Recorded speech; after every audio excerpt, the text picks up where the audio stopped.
درکوي زړګی مې یخ د جانان خاوره نخوري شته لالی مې یخ د یار ستوره نخوري درکوي زړګی مې یخ د جانان خاوره نخوري شته لالی مې یخ د یار ستوره نخوري بیلتونی مات زه په زړګي کړم شهید لالی چې رانه کړي د کوچونه شهید حضرت ولی مطمئن رانه یو رګدې د سپین مخ نندېدنونه ژوند مې ښه ټوله اوس خرابه د جانان غم د لاسه سر په زنګون یمه سوکړم زه خدایا پزړه مې بلتې د بیلتون سرورونه عمر مې تیر شو په غمو کې بیلتون ظالمه په ځوانۍ دې پونه کړمه شهید یاره ته ولاړې مونږ ته دې پرېښودل ترخه ترخه یادونه وزما ګران مطمئن جانه اخ کوم ظالم در باندې وکړل وارونه پس په سینه زخمي زخمي اخ د مرمۍ در باندې جوړول برغرونه درکوي زړګی مې یخ د جانان خاوره نخوري شته لالی مې یخ د یار ستوره نخوري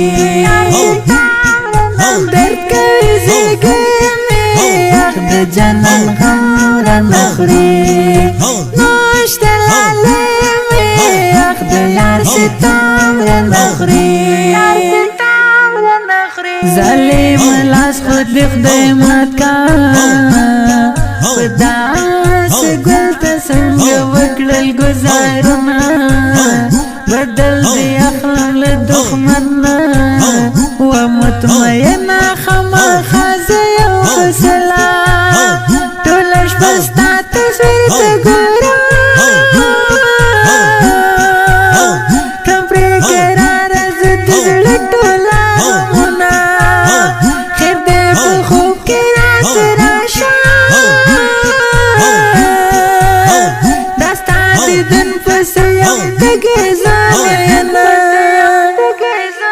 جان د بلخ ولایت په اتلا